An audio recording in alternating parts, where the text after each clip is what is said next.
Hello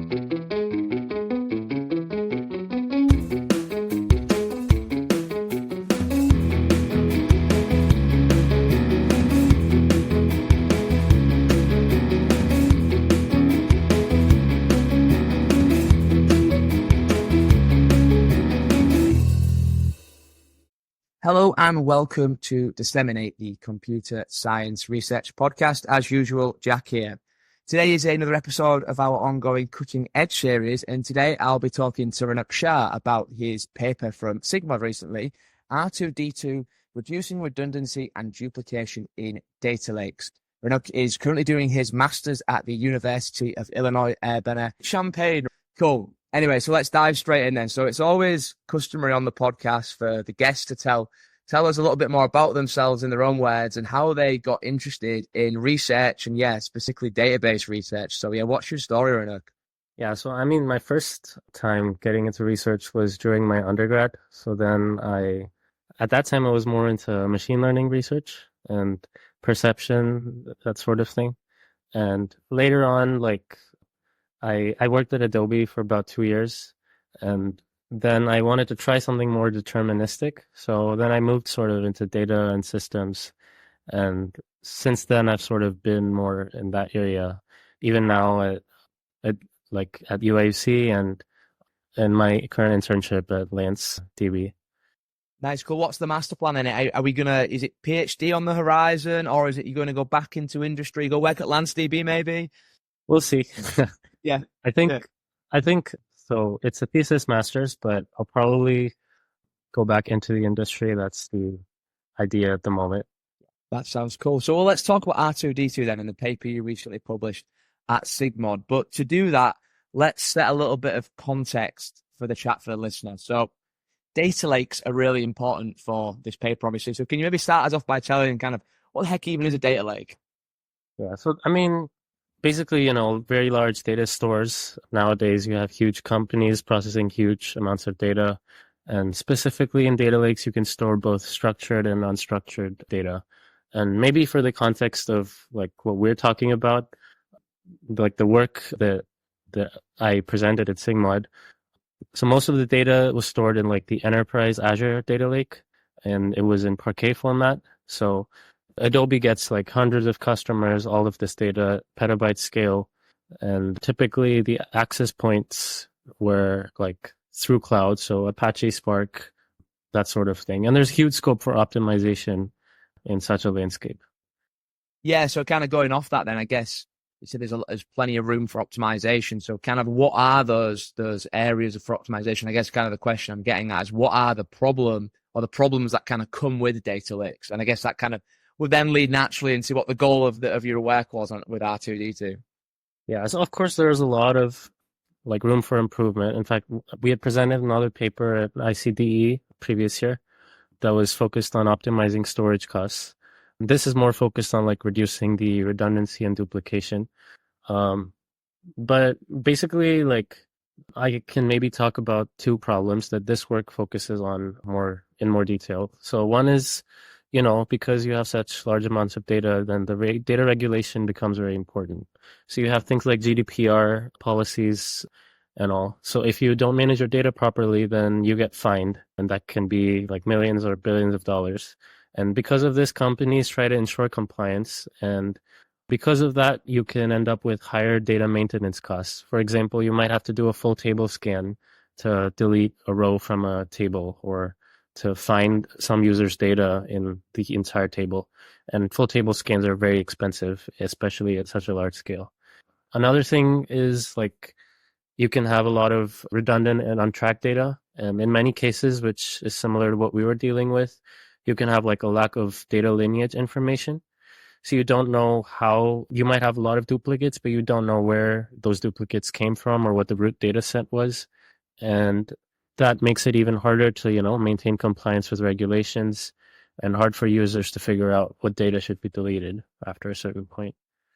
Nice. Yeah, so there's two elements. There's the regulation aspect and adhering to GDPR, because those fines, like you said, they're quite large, right? And they're willing to give those fines out as well, which is good, it's something finally that's not a paper tiger, right? And obviously this possible untracked data, lack of lineage, Yeah, and where the heck did the data come from? So R2D2 is going to help us solve these problems, right? So walk us through, I guess, what R2D2 is then.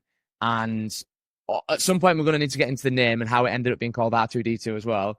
But yeah, walk us through the sort of the kind of the high level and the key components of what you've devised to sort of help this problem of redundancy and duplication in data lakes. Yeah, so we tried to, there's many ways you could approach the problem. So one thing we did is sort of, you can model redundancy as like tables that are completely contained within another. So that means like a subset of the schema and a subset of the rows. So if you have a table which is a subset in both these categories, then it's completely contained in a bigger table. And that's like clear case of redundancy.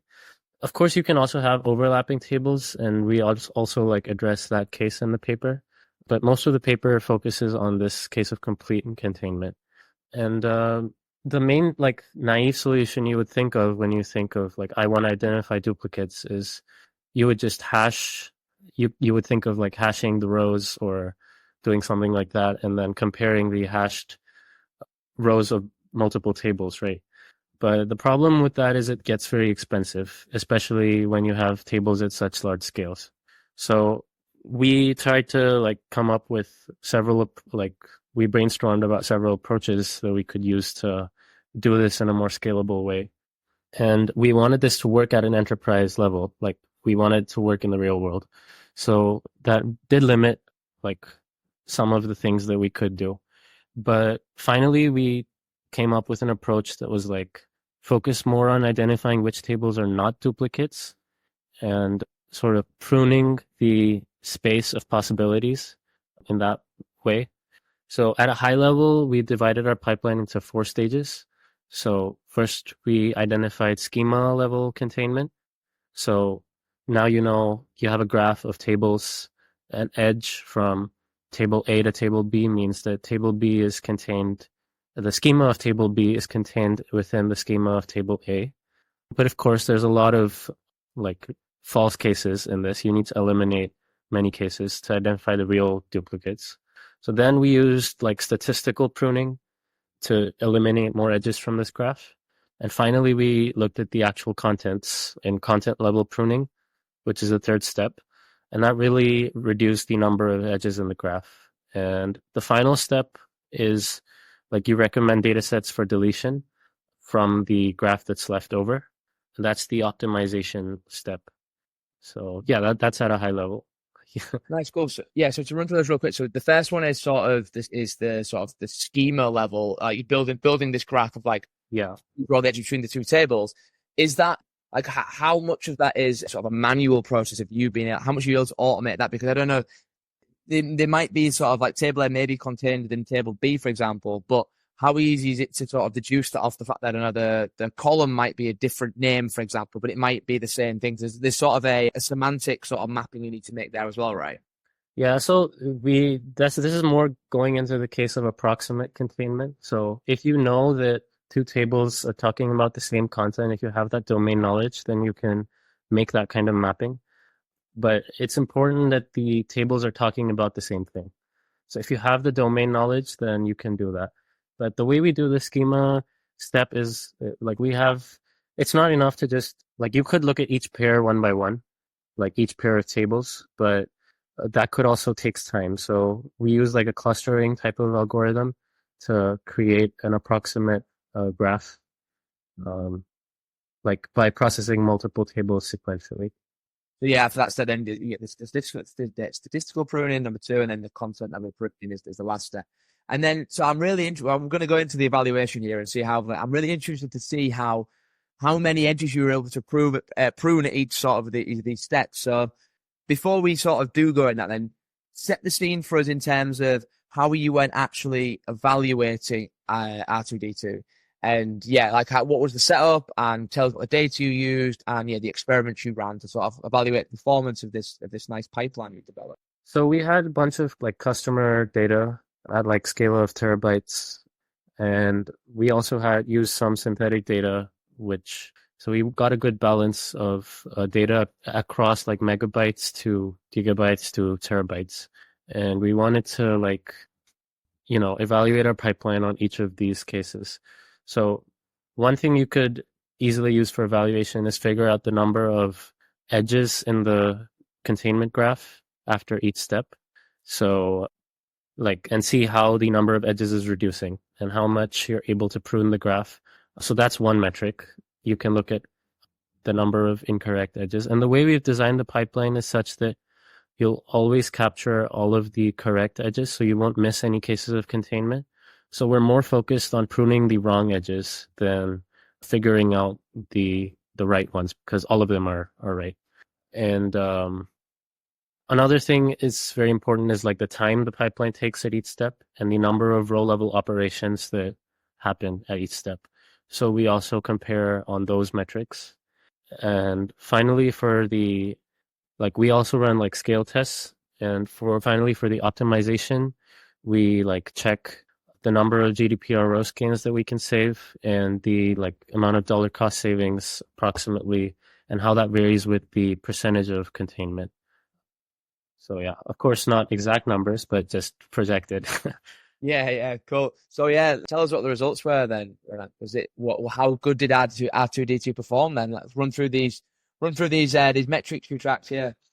I think in terms of the schema step is the first step. So of course you have a lot of edges left after, but that sets the stage for the rest of it. And then I think the statistical pruning is extremely effective because you don't have to process any rows. You can just read the metadata and use that to eliminate more than half of the edges in the graph. And finally, when you do look at the content, even that is relatively cheap because all you're doing is sampling. And if you have index database, then even the sampling is a lot faster. So in this way, and after that, you're left with very few edges. If, for example, in a terabyte data set, you might have 100 incorrect edges. And after that, when you recommend data sets for deletion, the user can look at, it's a visual thing, right? So they can look at the data that's recommended for deletion. If they don't want to delete it, it's feasible enough for them to, decide not to. And there are more ways you can optimize this. We've discussed some of that in the paper. We didn't implement a completely optimized version, but yeah. Yeah, so you've always got human in the loop at the end as well, who's actually making the final decision to be okay, yeah, I want to delete this or not, right? So there's always got that safe. It's only a recommendation, I guess, in that sense. It's not sort of making decisions and deleting data without sort of giving the human sign off, right? Yeah, I mean, that could be dangerous, right? Deleting customer data without their approval. Of course, I mean, at max, you can go and archive the data and move it to a lower tier of storage. But even that, you need permission, so. So yeah, so the sort of out of these sort of the different steps of the pipeline, the statistical pruning was the one that sort of had most bang for the buck. Then in sort of that was 50% of the edges, as you said, that's what kind of could get removed on a terabyte sort of. Yeah, I think statistical and then the content level, but everything depends on everything. So I mean, you can't have for example, if you didn't do the content level, then the optimization wouldn't make any sense. Yeah, so you hinted at there that you've identified this isn't a complete solution. It's not the final sort of package. There's a few areas for future research. So kind of taking that question, then where do you go next with R2D2? What are those directions that you think would be worthwhile exploring? So one is the approximate containment case. So you have tables which are overlapping, right? And in that case, statistical pruning will not work in that case. But you can still apply content level pruning because you can still use sampling. But you need to design solutions that still keep the complexity low. And it's an interesting problem, but it's hard. So that's one potential direction for sure. Yeah, otherwise, I think this is less of a research direction, more engineering optimizations in terms of how you do the sampling. So I talked about this actually in our talk at SIGMOD, that, I mean, you could choose to do sampling from both tables in intelligent ways instead of just sampling from one table. So that would really, and if you have an index database, which is the case for most enterprises, then really reduces the overhead because you're basically you might have billions of rows, but you're only comparing like hundreds of rows with each other. And you can easily use that to eliminate an edge. Yeah, for sure. Leverage that information. And that's, yeah, definitely a promising direction to go in. I guess let's talk about impact for a second, because you said there that a lot of the work going forward would be sort of getting this production grade and getting it kind of to a level where it could be deployed in a sort of production level system. And so obviously this is kind of work you've done with colleagues at Adobe. Has this work already found some impact at Adobe internally? Has it been used in any sort of production system yet? Like, what's the impact been like? I'm not sure if it's been like fully deployed in production. Like that does take a few years, and it can be a long process. But so I had implemented this like in Scala and Spark. So the whole pipeline can be run as a Spark job. So I mean, in terms of actually getting it at like production ready, I don't think that's difficult. I think more of the difficulty is in getting, buy-in from users and customers to get them to agree to process their data in this way, and then for them to agree to, this recommendation for deletion. I mean, it can be hard to, pitch that to customers in a bigger company, but yeah, I'm sure that this definitely does have a lot of scope across the industry, and I'm sure there are people who would be interested.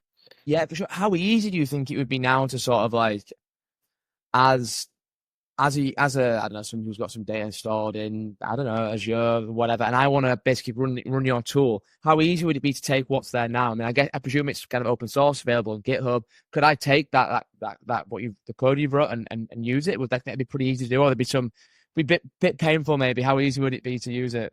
So I mean, the access point for data was Azure, Databricks, and we use Spark. So like, I don't think it's very difficult. You just load the data in, and after that, you just run the Spark job on it.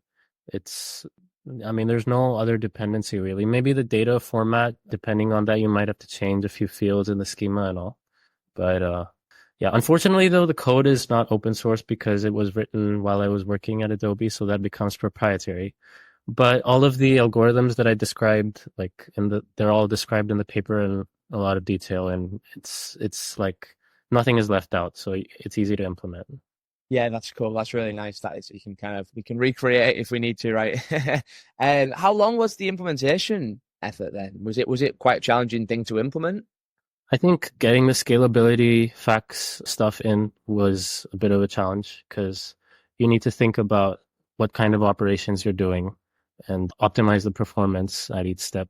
So a lot of it was an engineering challenge, and a lot of it was iterative. So it wasn't like we came up with the whole pipeline in the first place. You had to come up with a solution that's simple, that's scalable, and it was a product of several months to a year of course, going on parallelly with other projects, but of effort. It's nice, cool. So yeah, I always like to sort of ask kind of where the idea for this project, or a project or a paper, actually came from originally. So yeah, what's the story behind this, and who had the idea to be like, yeah, this is something that we should do and we should work on? What was the story there? Yeah, so like I said, right, we had this paper in ICDE, and there we realized the storage and compute costs for these data lakes are really high. So there we focus more on multi-tiering and compression and partitioning to optimize those aspects. But naturally, like once that was done, we thought, like, what other problems can we address? And duplication, like we had discussions with a lot of engineers, product managers, and duplication was one thing customers had brought up. And data regulation for sure was a real issue. So we sort of put these two use cases together and thought, like, what if we could, and lineage was not like there at the time. Nowadays many times you have like automatic lineage detection as well. But at the time, like Databricks wasn't offering that either. So yeah, I guess that was the root of the idea. Yeah. Nice, that's really cool. You also as well mentioned earlier on when we were chatting about sort of, you didn't arrive at this 3-step process pipeline like immediately. So there was some iteration there. So maybe you can kind of tell us a little bit about some of the things you tried that were sort of unsuccessful, and you're like, oh, okay, that's not the best idea. We need to do it a different way. Yeah, tell us more about the explored parts of the journey, because the journey's never linear, right? There's always ups and downs. So yeah, tell us about some of the downs. I mean, Okay, I have to remember, but I think like you have one of the first things we did was trying to find duplicates, and we very quickly realized that that's probably not gonna work that well. And then we moved to a pruning approach, and even there, I think the first schema algorithm we had was more inefficient, and the content level pruning as well. Like we were unable to figure out how you can do this without processing like a large number of rows. So a lot of the initial approaches were not that scalable. Many times it's like, is this even possible? Because you don't know if it is, and but that's research. And in the end, like we built something that's like I think it can be used in like in a real world system as well. But like that's the thing, right? Like as software engineers, like you might not be willing to spend that much time exploring the area because there's no guaranteed return. But as a researcher, like I was part of the research team at the time, so it was easier for us to keep going at it, and eventually we got something which was good. Yeah, for sure. I mean, you're right there. When you're sort of not in like when you're in a research sort of domain, in a research context, you've got a lot more scope to try things and keep failing until you want to get something that works eventually. But when you're kind of maybe a software engineer working on a production system, the incentives and the objectives are a little bit different, right? So you don't have as much freedom to, okay, if it didn't work the first time, forget it, we're going to do something else, right? Whereas it's nice in the research world that you can iterate and keep, there's definitely something here, but it might not work, but it feels promising, and you can sort of keep iterating and get there in the end. Yeah, I guess sort of whilst we're talking about that journey from sort of start to finish, how long, I mean, we touched on the implementation effort, it's been like kind of a couple of months to sort of do. Between the conception of the original idea, how long did it take to arrive at the sort of the SIGMOD paper? I think about a year. Yeah. And of course, it goes through like a round of review, then you have to rebut it. And that also helps improve. But in the duration, like between the review and the rebuttal, there is another 2 months. So yeah, but Okay, so it's like kind of like a 12-month sort of timeline. That's pretty cool. So yeah, I mean, I always like to find out as well, like if there are any sort of surprises that you've sort of found on this journey of working on this project. Was there something that sort of jumped out and you're like, huh, did not expect to learn that whilst working on this, or this was something really cool I didn't really think was going to be a thing and now is a thing. But yeah. I guess like you do have this idea sometimes that things that researchers work on is like hard to implement in actual production, and a lot of it, like many times, it's a trade-off between like one thing I realized, like that just because the solution is simple, like doesn't mean that it's not good, and there is a trade-off between like triviality and practicality in some sense. It's difficult to find something that's practical and also novel, but I think we were able to do that, and I think I felt good about that. And I think I like that nowadays, like we can see more research, especially in data and systems, that is like this. And I hope that continues. Yeah, I completely agree with you. That's sort of a common sort of theme that a lot of people who I've been chatting to recently have sort of had that as well. Been like their solution, whatever they've come up with, maybe has been sort of not trivial, but like it's been simple, right? It's been a simple, well-formed idea that solves the problem clearly.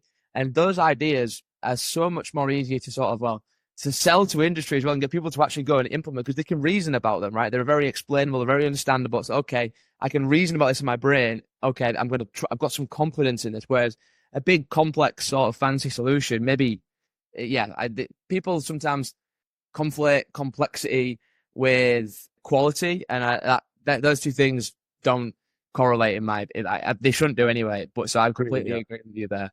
Yeah. And so yeah, that's a really, really good point. Cool, yeah. So speaking of ideas and simple ones and complex ones, do you have how do you go about sort of like generating ideas? Do you have like a approach for it? And then like, yeah, once you've got those, how do you go, okay, that's the one that I'm going to bang my head against the wall for the next 12 months to get to work. So yeah, it's about the creative process, and I can what's your approach to it? I mean, I think it's first about finding a pain point. Where there's a pain point, where there's enough of a pain point, usually people are willing to invest resources. And resources are important whenever you work on a problem because you need resources, both in terms of people as well as people willing to invest money and time. And so once you have that, then it's like you can think about what scope of the problem you want to tackle. And it's hard to tackle the whole problem at once. So if you can figure out a certain niche that's feasible enough and seems practical at the same time, given your timelines and everything, then you can, get into the actual technicalities, like how approaching it in different angles, figuring out, the problem solving process.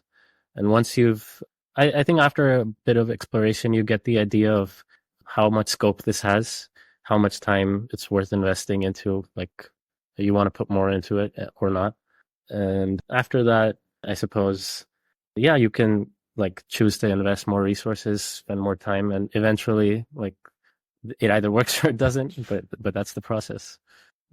Yeah, that's a nice approach to the creative process. I always say a lot sort of getting incentives aligned, I guess, would be a way of phrasing it, and kind of getting that buy-in, solving a pain point, and then that normally resources follow, and you need resources to solve a problem, right? So yeah, I completely it's a practical way of viewing that for sure. Cool. Yeah, I also kind of want to ask you about what you're working on at the moment. So obviously R2D2 is done and dusted. The paper's published. Best paper award maybe in 10 years. We don't know, right? Maybe fingers crossed. But yeah, what's the next thing? Have we got another Star Wars themed project on the go? Well, not Star Wars, but so I guess R2D2 was higher up in the stack. I was working more like Python, Spark, PySpark, Scala, and I guess now in UI/UC I'm trying like understanding more about different parts of databases, distributed systems, and all, and also exploring lower in the stack. So at UI/UC I was working more on like file formats, and that also aligns with my current internship at LanceDB. So over the summer, like trying to develop better and implement new encodings. So that's more work and basically speeding up compression and random access. So the work is more around like Rust, Python, that sort of thing. And I think it's very interesting also exploring a different part of the same space, but learning a lot. And it's very exciting because it's all like the future. And Nice, yeah. So I'm not really familiar at all with LanceDB. So maybe you can kind of just give me the rundown on LanceDB and yeah, like what's the problem it's trying to solve? I mean, basically you have AI ML workloads, right? So you can it's sort of like a database and there's a file format underneath, which is better designed to support like these multimodal AI workloads and now you have so much data processing that you have to do with these LLMs and all. So in terms of vector storage, in terms of speeding up retrieval of the data as well as processing, this becomes very important. So they're designing like a better data format and like trying to beat Parquet as well on many metrics. Already beating Parquet on many metrics actually. But yeah, it's a work in progress, but it's pretty exciting. That's awesome. Yeah, that's really cool. Yeah, before we do sort of move on to the last word and sort of wrap up the chat, the name R2D2, who decided on the name and why? We need to get that explained. R2D2, I think. So we like to like have. I think my senior came up with it, but we like to come up with names for our models which are memorable, and so that's why we try to choose the words in a way that you can abbreviate it in a cool way. So reducing redundancy, duplication, data lakes, natural extension. Yeah, no, that's awesome. Honestly, naming things is a hard thing, but like I like it when papers have like a cool like name as the title. It makes it miles more memorable, right? So yeah, that's awesome. And yeah, so I guess kind of with that then, time for the last word. What's the one takeaway you want the listener to get from this chat today? I think just that, right? That it's important to focus on a general idea, and simplicity is often something which is very underrated, but it can be very useful to solve difficult problems as well, which are often easy to implement in the real world. And I think this is something like to note both for researchers as well as for people in the industry, because in both sides there's a different perspective as to like what's easy to go into the product, or whether it's worth investing into research to make it good enough to go in the product. But I think it's like, yeah, basically that's the message. I would say. Yeah, I mean, that's a great message, Raunak. So, yeah, I guess thank you very much for chatting with me today. It's been a great chat. I'm sure the listener will have enjoyed it as well. And where can we find you on social media, anywhere like that? Where can people reach out to you? What's the best way? I'm on LinkedIn. Cool. We'll drop your links in the show notes, and we'll put all the papers we've talked about today and everything, all the materials in the show notes as well. And yeah, the listener can reach out to you through that. And yeah, I guess we'll see you all next time for some more awesome computer science research.